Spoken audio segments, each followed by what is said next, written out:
Guys, me again. Today's book is going to be Lost and Found by Oliver Jeffers. You ready?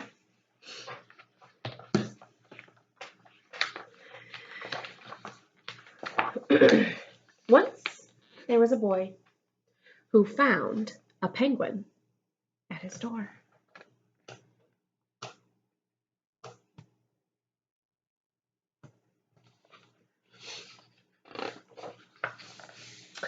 The boy didn't know where it had come from, but it began to follow him everywhere.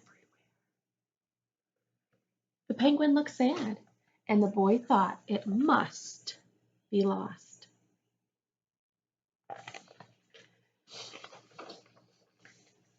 So the boy decided to help the penguin find its way home. He checked in the Lost and Found office, but no one was missing a penguin.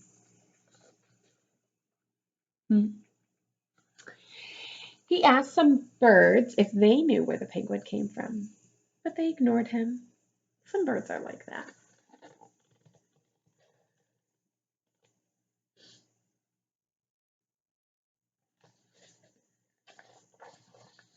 The boy asked his duck, but the duck floated away. He didn't know either. That night, the boy couldn't sleep for disappointment. He wanted to help the penguin, but he wasn't sure how.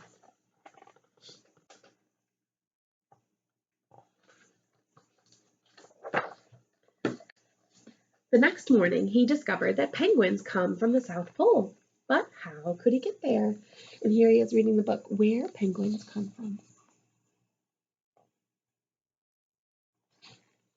He ran to the harbor and asked a big ship to take them to the South Pole.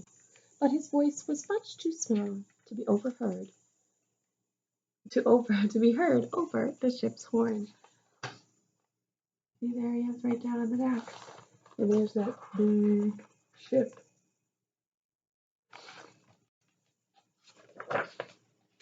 Together, the boy decided he and the penguin would row to the South Pole.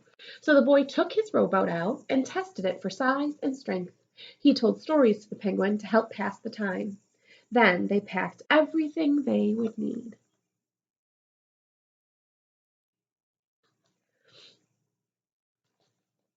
And pushed the rowboat out to sea. Looks like the illustrator made a lot of these pictures with watercolors, which is one of my favorite ways to make paintings or to make drawings. They rowed south for many days and many nights. There was lots of time for stories, and the penguin listened to every one, so the boy would always tell another.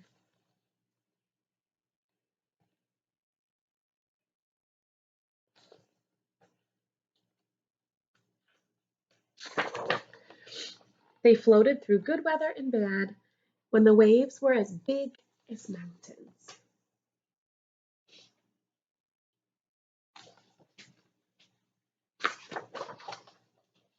Until finally they came to the South Pole. The boy was delighted, but the penguin said nothing.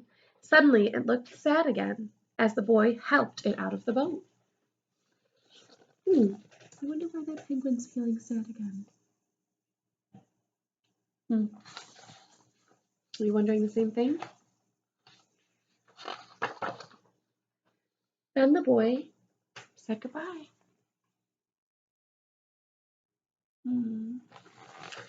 And floated away. When he looked back, the penguin was still there, but it looked sadder than ever.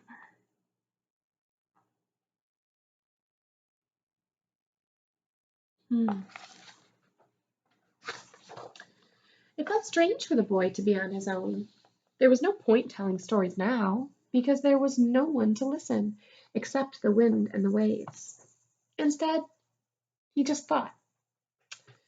The more he thought, the more he realized he had made a big mistake. The penguin hadn't been lost. It had just been lonely. And there he is, realizing, oh no.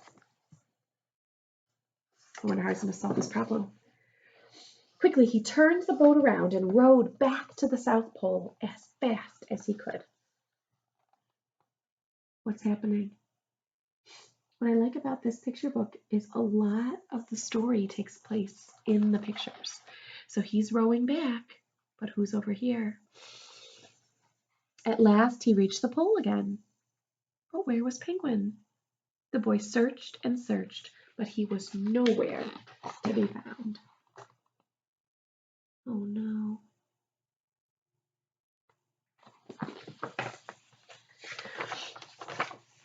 Sadly, the boy set off for home. But then the boy saw something in the water ahead of him. Closer and closer he got until he could see. Do you see it? Way over there. Ooh, there's another one of those ellipses, right? Building excitement. Oh my goodness, this is really fun. The penguin! Look at, he's got his little umbrella that he brought with him, and he's paddling. Oh, guys. Ugh. And so the boy and his friend went home together, talking of wonderful things all the way. Cute, right? So next week starts a new day, right? New Monday. So I'll be posting videos during the week, Monday through Friday. And so be on the lookout for a new video on Monday. Bye, guys.